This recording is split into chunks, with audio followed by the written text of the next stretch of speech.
is the east patio and east side yard.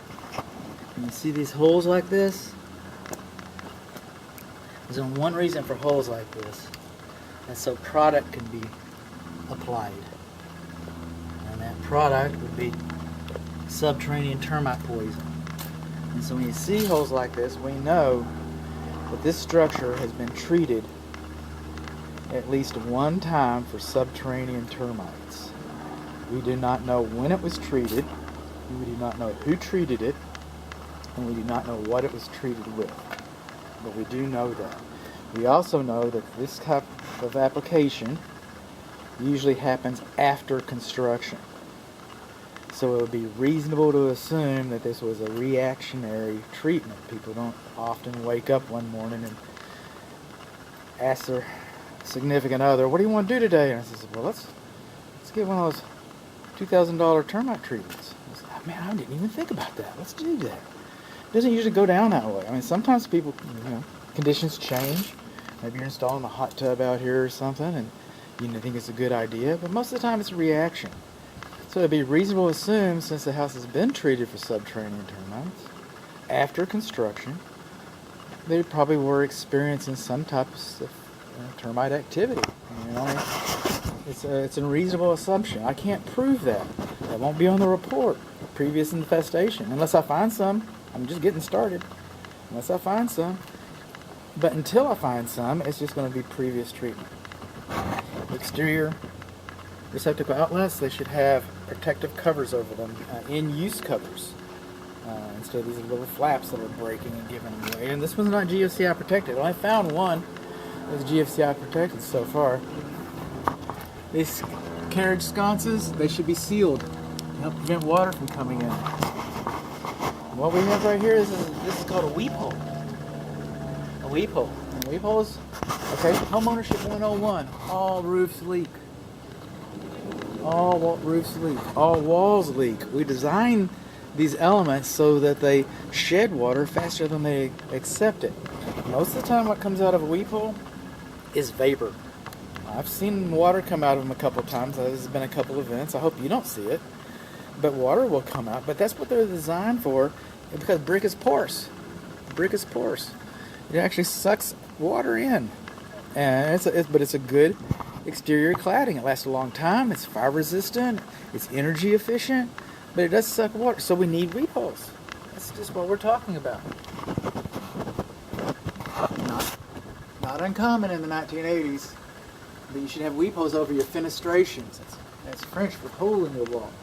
But your doors and your window fenestrations, they also should have weep holes. And they don't. We've got some stair-step cracks between the brick and mortar below and above. And above. This is the guest bedroom. Hi. This is the guest bedroom on the east side of the house. We're on the east wall, remember. We're working our way around. This is a clean out. This is a sewer clean out. I can't find main clean outs, but I got some clean outs on the sides of the house. I guess it has to do. That happened a lot in the 80s. It did. I'm not apologizing for it. I'm just telling you. What's this right here? What are you? Just a little brick. Okay. Now, for some reason, they filled these weep holes up with foam. I say plural because I've seen others. And it's not supposed to be there. Why was that there? Were they trying to keep ants out? Were ants coming in? Is that what it was? I don't know. Was water coming in? I don't know that either. Again, we're missing some weep holes. Moving on along.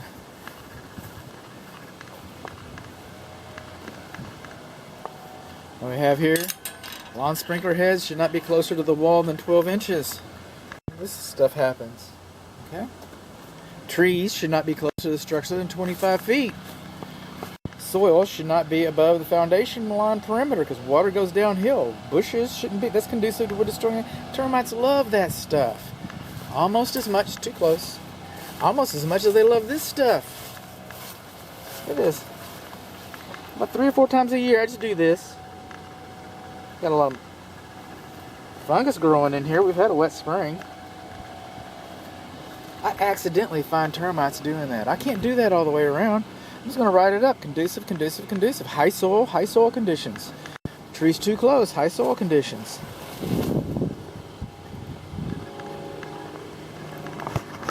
fixture should be sealed.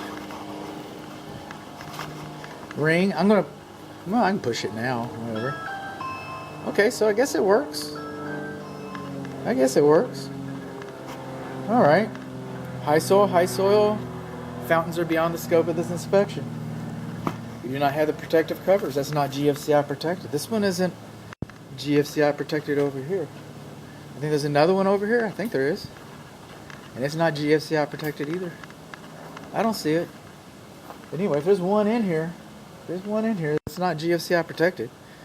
Bushes too close, mulch too close, wood to ground contact. Bushes too close, wood to ground contact. And then in the bottom is the window casement, the vertical casement and the horizontal casement. Look at that. We got some good wood rot going on in here. Look at that. It's just, I'm not here to tear it up. You don't want me tearing it up too bad. I've got stuff growing up in it. It's fertile. You got to hand it that. Wood rot all in here. All this needs to be taken care of. This faucet right here is dripping. And the valve stem leaks. And it should be sealed where it goes into the wall. And it should have a vacuum breaker. Wood to ground contact, mulch. All of this. You're just asking for, oh, and by the way, yank you around. That's what I do. I'm a yanker around her. More of these holes. This area also was treated with subterranean termites. Now, I can't tell if this area was or that area was, but I do have some clues. I don't see these same clues on the back patio that they've added flagstone to it, as we're soon to find out. I'm taking you with me. I am taking you with me. Coming along, more high soil, more mulch, more high soil, bushes and debris. Now this faucet, it has a vacuum breaker. Oh, there you go. It works too.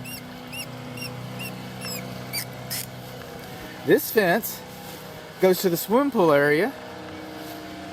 It's not self-closing. It does not have a latch.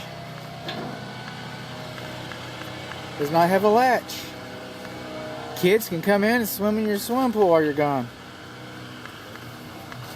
This is how I got up on the roof. It's my limited tour. I gave it the old sporting college try. This is for the water heater. It's a temperature pressure relief drain line, and they're not supposed to discharge higher from the ground than 6 inches. Let's just try this. I got an old iPhone 6 Plus here, and it's 6 inches, and we are right there, man. We are right there. I was so ready to call that wrong.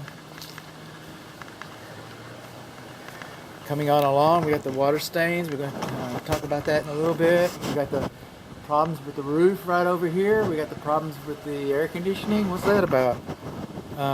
This is a drain for the swimming pool system. It's a drain for the pool. That goes to the heater. That goes to the pump. This goes to the drain. I see a vacuum breaker. I do not see a vacuum breaker for the swimming pool.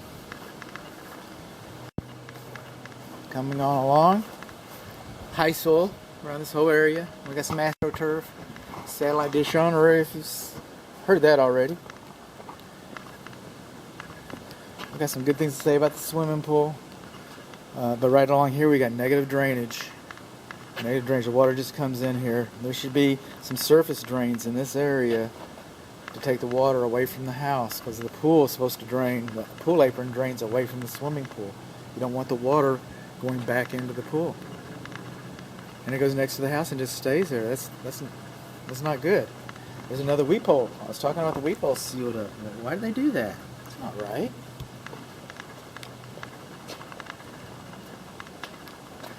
Moving on along.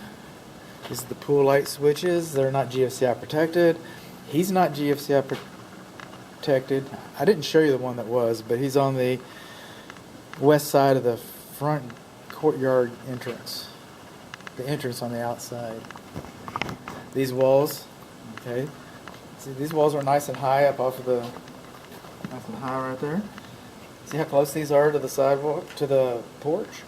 Well, any water that gets behind this siding, it can't escape. The siding will just rot because the water will just sit there. You're supposed to have a gap. You're supposed to have a weir. This is higher than 6 inches. You bet. This is for the west water heater. And I got some issues with that. I can't tell how... I can't tell where the safety pan drains to, or I can't tell where the... Man, what are you? What are you? You got a nice little nail hanging out there.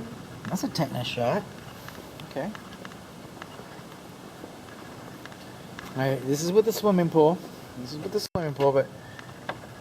And I don't think it's in the swimming pool section, but the gate should not open into the swimming pool. This one's got a self-closing gate of spring on it, but it should not open into the swimming pool area. And this fence for the swimming pool, it's installed inside out. So you take these rails for the fence, and I get it, they put these little edges on there. God bless them. But you can use these as rails to climb over the fence, and kids could be motivated to climb over the fence and go into the swimming pool area and swim, hopefully get out alive while you're not around. Moving along, the casement on the doors, the garage car entry doors. And this one, this bottom panel is bent just a little bit. It's just a little bit wobbly. I noticed that on the inside, but I didn't have enough evidence. Kind of stretching here. But the garage door casement's not supposed to be in direct contact with the ground. Water will wick up off of the cement, like it has been. It has been. And over the course of time, it's going to deteriorate. This is about where we started. All these bricks should be moved out. Who knows what's behind there? I don't know what's behind there. Tree shouldn't be placed. What? They still got the label on it. They shouldn't have buried that tree there. That's crazy. No, it's not crazy. It's crazy. Moving on along. You're going to learn about the scorched contacts in there. Or leads, the wires. I mean, this is right back where we started. This is the east side of the yard. This is the east side porch. Those are the very first drill holes for the termite treatment that we talked about. This is the first electric receptacle outlet that we talked about.